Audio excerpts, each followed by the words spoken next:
ওজন কমাতে সারাদিন আমি কি খাই তার 4th ডে আজকে। সিরিজটা যে তোমাদের কেমন লাগছে আমি না ঠিক করে বুঝতে পারছি না।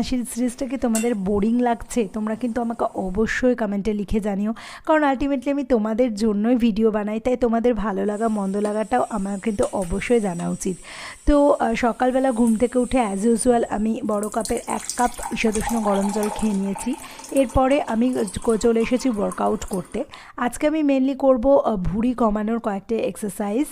এগুলো যারা বেলি ফ্যাট কমাতে চাইছো তাদের জন্য ভীষণ এফেক্টিভ এই কার্ডিওগুলো। তো আমি ডিটেলে শেয়ার করতে পারলাম না, আমি অল্প অল্প করে এক্সারসাইজগুলো শেয়ার করেছি, তোমরা বাড়িতে কিন্তু ট্রাই করতে পারো।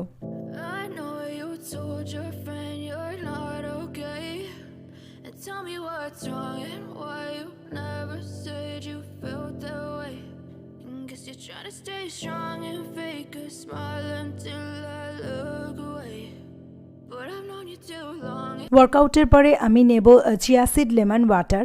আমি খুব ঘন ঘন মর্নিং ড্রিঙ্কটা চেঞ্জ করতে চাই না, কিন্তু ইদানিং আমার চিয়া সিডটা একেবারেই খাওয়া হচ্ছে না, সেই জন্য আমি সকালবেলায় ডিটক্স ড্রিঙ্কের সঙ্গে চিয়া সিডটাকে খেয়ে নিচ্ছি। মর্নিং ড্রিঙ্কটা নেওয়ার মোটামুটি 30 মিনিট বাদে আমি নেব 3টে ভেজানো আমন্ড এবং 2টো ভেজানো কাজু। তো এরপরে আমি করব আমার ব্রেকফাস্ট। যারা অলরেডি আমার আগের ভিডিওগুলো দেখেছো তারা তোমরা জানো যে আমাকে যেহেতু বাইরে কাজে যেতে হয় সেই জন্য আমি সকালবেলা ভাত খেয়ে বেরোই। আর আমি মোটামুটি বলে দিই ব্রেকফাস্ট আমি করি 9:30টার দিকে, তো সেই জন্য খুব একটা অসুবিধা হয় না। তো ব্রেকফাস্টে রয়েছে প্রতিদিনের মতো সাদা ভাত আর ছোট মাছের সবজি দিয়ে, আর তার সঙ্গে রয়েছে অল্প একটু বেঁচে যাওয়ার ডাল। আজকে আমি লাঞ্চে প্যাক করব সুজি আর ওটসের চিলা। রেসিপিটা আমি ছোট্ট করে তোমাদের সঙ্গে শেয়ার করছি, তোমরা কিন্তু এটা ব্রেকফাস্টে খেতে পারো, কারণ খুবই পুষ্টিকর এবং তার সঙ্গে প্রোটিন রিচ এটা একটা খাবার। তো এটার জন্য দেখো আমি সমান পরিমাণে ওটস আর তার সঙ্গে সুজি নিয়ে, সুজিটাকে আমি একটু ড্রাই রোস্ট করে নিয়েছিলাম, ওটসটাকেও তার সঙ্গে। তো এটাকে আমি ঈষদুষ্ণ গরম জল দিয়ে ভিজিয়ে রাখবো। তোমরা নর্মাল জলে ভিজিয়ে রাখতে পারো, যেহেতু আমার সময় কম সেই জন্য আমি ঈষদুষ্ণ গরম জলে ভিজিয়ে দিলাম।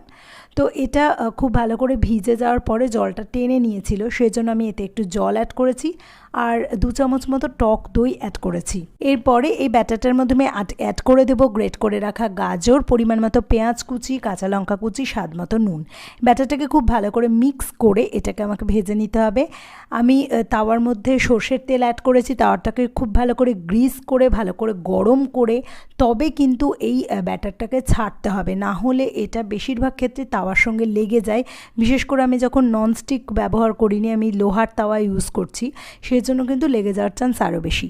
তো যাই হোক, একটা পিঠ ভালো করে ভাজা হয়ে গেলে একটু ঢেকে ঢেকে ভাজতে হবে, তারপরে আমি উল্টে আরেক পিঠ ভেজে নেব। তো এই চিলাটার সঙ্গে আমি নিয়ে নিয়েছি সামান্য একটু টমেটো কেচাপ। দেখো যারা ওজন কমানোর ইনিশিয়াল স্টেজে আছো তারা কিন্তু টমেটো কেচাপটাকে অ্যাভয়েড করবে। আর তার সঙ্গে নিয়ে নিয়েছি একটা গাজরটা কাঁচা।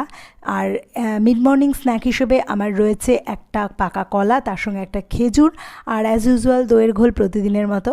তো যাই হোক, এটা আমার মিড মর্নিং স্ন্যাক। আর লাঞ্চ অলরেডি আমার প্যাক করা হয়ে গেছে। ইভিনিং স্ন্যাক হিসেবে ফিরে এসে আমি নিয়েছি ছোলা মটর বরবটি দিয়ে তৈরি করা ঘুগনি। জেনারেলি যেভাবে ঘুগনি তৈরি করা হয় সেইভাবে এটা আমি করেছি, তবে তেলটা একটু কম ইউজ করেছি, আর ঘুগনিটা কিন্তু ভীষণ টেস্টি।